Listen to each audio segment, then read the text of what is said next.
Hey y'all, turn with me to Jeremiah 1. It's gonna be 17 through 19. Again, Jeremiah 1, 17 through 19.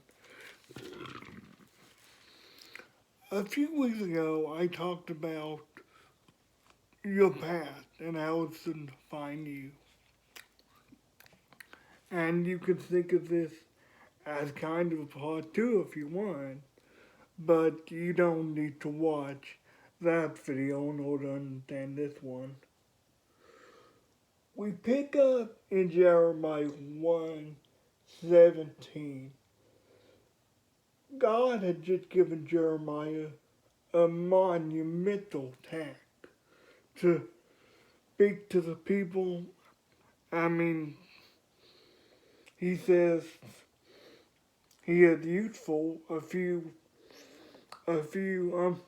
verses back, but God says, "Do not say I am a youth, for you shall go to all whom I send you, and whoever I command you, you shall speak.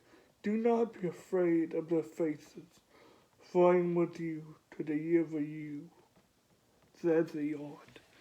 And that's just the great truth that we all can learn from, is if God sends you somewhere, or God puts something on your heart, I mean, don't be ashamed of your youthfulness. I mean, don't say, well, I can't say anything. These people are older than me and obviously wiser than me, and I'm younger than them, so I can't say anything to them. But don't say that. When God sends you somewhere, when God anoints you on a journey, then it means you've got the most important thing to say, because God wouldn't speak to someone and tell them to speak to someone else if it wasn't of the utmost importance. We pick up in verse 17, God speaking to Jeremiah again, "Therefore prepare yourself and arise and speak to them all that I command you. Do not be dismayed before their faces, yet I dismay you before them. And behold, I have made you this day a, a fortified city, and bronze walls against the Holy Hand, against the kings of Judah, against its princes, against its priests, and against the people of the land. They will fight against you, they will fight against you, but they shall not prevail against you, for I am with you, says the Lord, to deliver you."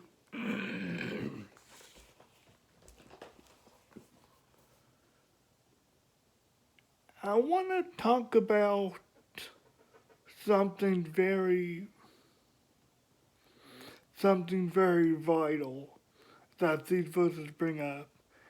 And that's why I said about the past video. That's why I said you can think of this as kind of part two if you want.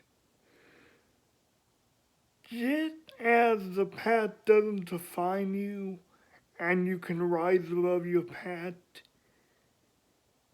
teachers aren't responsible for getting their students to listen. Now I'm going to preface this a little bit. Teachers are responsible for doing everything that they possibly can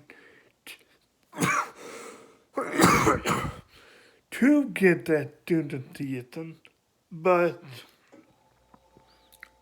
ultimately it's on them if they want to heed your warning, if they want to heed your advice or not. You see it in verse 19. God says they will fight against you. In other words, they won't listen to you. But they shall not prevail against you, for I am with you, says the Lord, to deliver you. What I say shall come to pass, and even if they don't listen to you, which I'm telling you right now that they won't, even if they don't listen to you, when I send you somewhere, then you proclaim my message.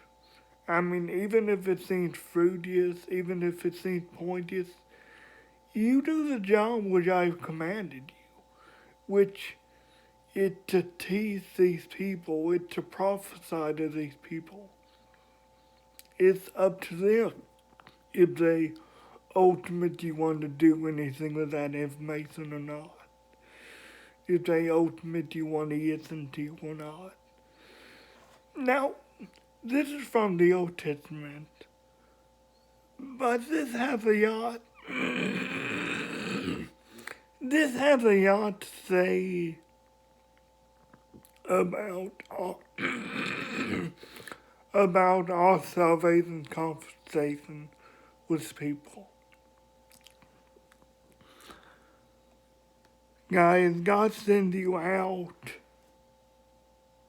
with the message of the gospel. But it's never your job to... I'm going to say this, but I'm going to explain it a little bit after I say it. It is never your job to make someone listen to you. And what I mean by that is you can talk till you're blue in your face, till you're blue in the face. And like I say, it is your job to do everything you possibly can to get them to listen to you, to do everything you possibly can as a teacher for your student, whoever that may be, whoever you're teaching. But at the end of the day, it's ultimately their decision if they want to open their ears and listen to you or not. That's why I get omit when a lot of teachers get blamed for the fact that the students don't listen to them. They get called a bad teacher or whatnot, but that's neither here nor there, and that's something for another time. But when we have a salvation conversation, it's our job to teach, but it's their job to do something arguably just as important or or more important. And that's open their ears, open their eyes, and most importantly, open their heart to God's message to them. Now it may take a long while. Jeremiah spent the remainder of his life prophesying to these people. But, or I should say the remainder of their life. But it unfortunately didn't take. And they got taken over, they got conquered by the North. But Jeremiah did what he was supposed to do. He did what God told him to do. And that's all God ever tells us to do, is speak life into people. It's up to them. And it's up to God to handle the rest. It's just up to us to speak life and to speak the message that God gives us. It's up to them to do something with it.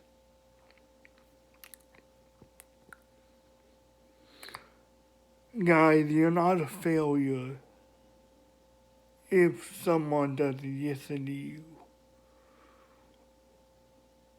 or you've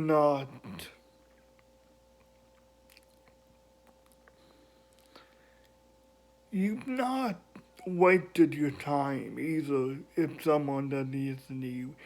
Even though it may feel like it. You planted the seed, you've done what you're supposed to do. Ultimately, it's up to them to listen and allow the seed to grow. Guys, I love you. I'll be praying for you.